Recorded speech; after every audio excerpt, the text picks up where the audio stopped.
Há uma expressão feliz usada, por exemplo, na Bélgica, em que o rei é o rei dos belgas, não o rei da Bélgica.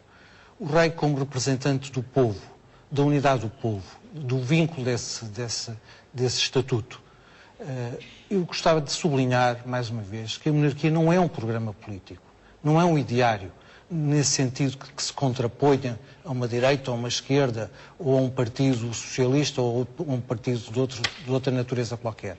Bom era que houvesse monárquicos em todos os partidos, tal como existem republicanos em todos os partidos. É um regime. Embora, infelizmente, a Constituição portuguesa lhe vede a possibilidade de assistir ao povo a definição desse regime. Isso é que é... Já lá vamos.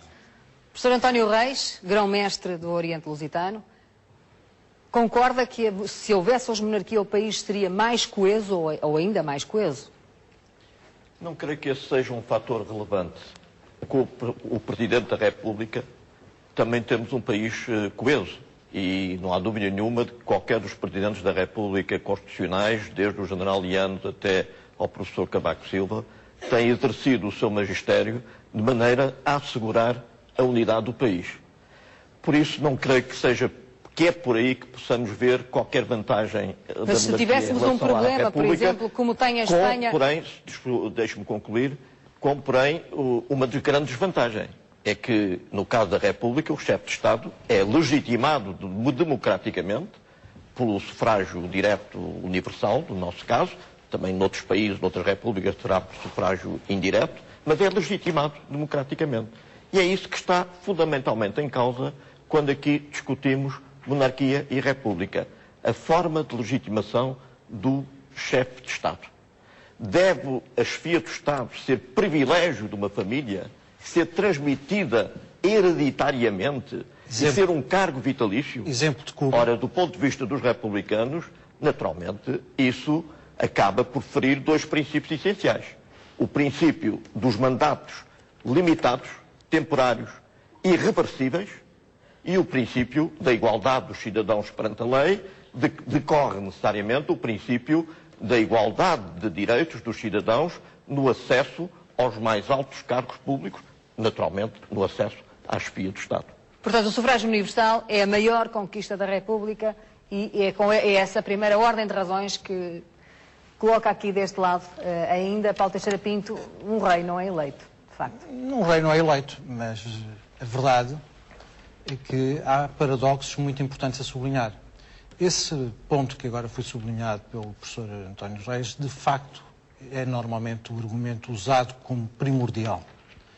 Eu gostava de recordar que países não propriamente atrasados, como a Itália ou a Alemanha, que são repúblicas, têm chefes de Estado republicanos, portanto, presidentes da República, não eleitos pelo povo, mas designados pelo Parlamento.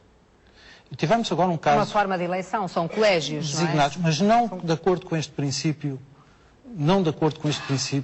do sufrágio universal, que é normalmente aquilo que é apontado como falha da República, da monarquia. Mas tivemos também contemporaneamente outro exemplo, agora mesmo em Cuba, com o Presidente da República praticamente vitalício. Houve casos em que constitucionalmente chegou a estar escrito que era mesmo vitalício, como na Jugoslávia, com o Marshal Tito, mas em Cuba, praticamente vitalício, o comandante Fidel Castro, e agora sucede-lhe o irmão, enfim... Dinasticamente, quase. Quase dinasticamente, se pudéssemos aplicar o paralelo. Mas eu estou de acordo num ponto com o que foi dito. É que a soberania, a vontade última de decidir todas as coisas, compete ao povo. Portanto, também sob a natureza do regime. E ninguém deve ter o privilégio da eternidade. Assim como os reis não existem para sempre em nenhuma circunstância, porque o povo tem essa possibilidade de mudar e deve ter de mudar de regime ou de natureza. Eu recordo que, por exemplo, na Escandinávia, a prática é quando morre o rei, o Parlamento se pronuncia sobre a continuidade ou não da monarquia. Em Espanha não há nada que vede a impossibilidade da República e em Portugal temos essa ditadura no sentido de não permitir. Este é o maior paradoxo. O senhor está a defender um referendo? Porque é a única forma democrática do povo se pronunciar sobre essa matéria. E todos os cidadãos têm o dever cívico de acatar essa decisão, porque só o povo em cada momento é que tem essa legitimidade e essa soberania. Ninguém pode ditar as regras para a eternidade. Dr. Medeiros Ferreira, faz sentido a República negar um referendo à monarquia? Bem, demos aqui um salto enorme e eu acho que convém repor a questão nos termos em que ela estava a ser discutida. Em primeiro lugar, a Constituição da República Portuguesa não tem nenhum dispositivo sobre o regime que impeça, por exemplo, o referendo.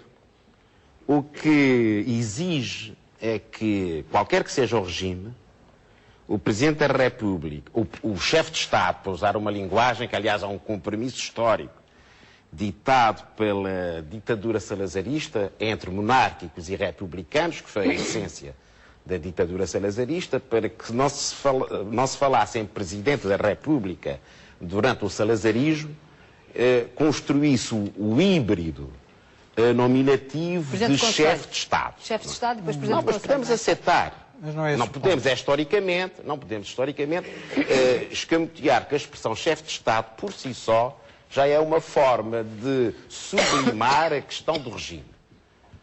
Portanto, o chefe de Estado, eleito em qualquer destas circunstâncias, não poderia ser, e é só isso que diz a Constituição, é sobre os limites materiais da revisão constitucional. O que a Constituição diz é que não se pode alterar a forma republicana de governo. Ora, o que é a forma republicana de governo?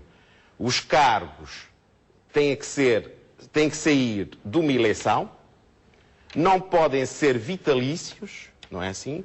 E terá de haver separação de poderes. Ao fim e ao cabo é aquilo que se designa historicamente por forma republicana de governo.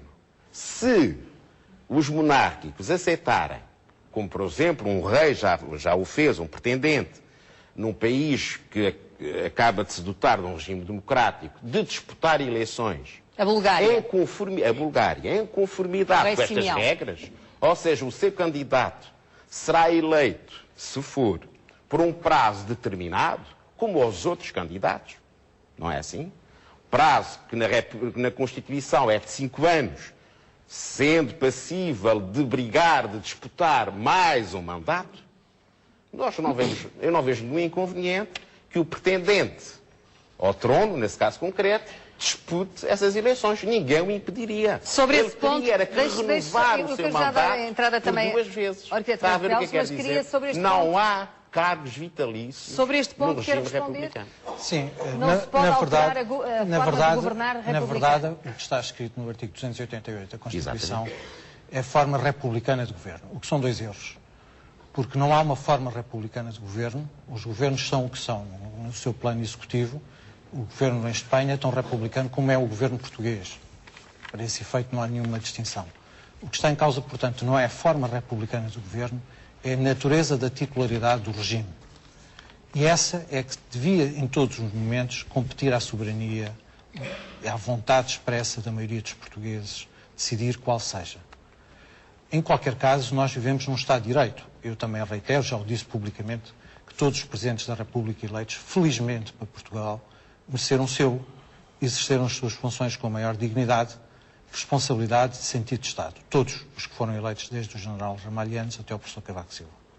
E, portanto, a defesa do ideal monárquico, neste caso específico, não assenta numa crítica ou num pressuposto de base cética em relação à prática vigente.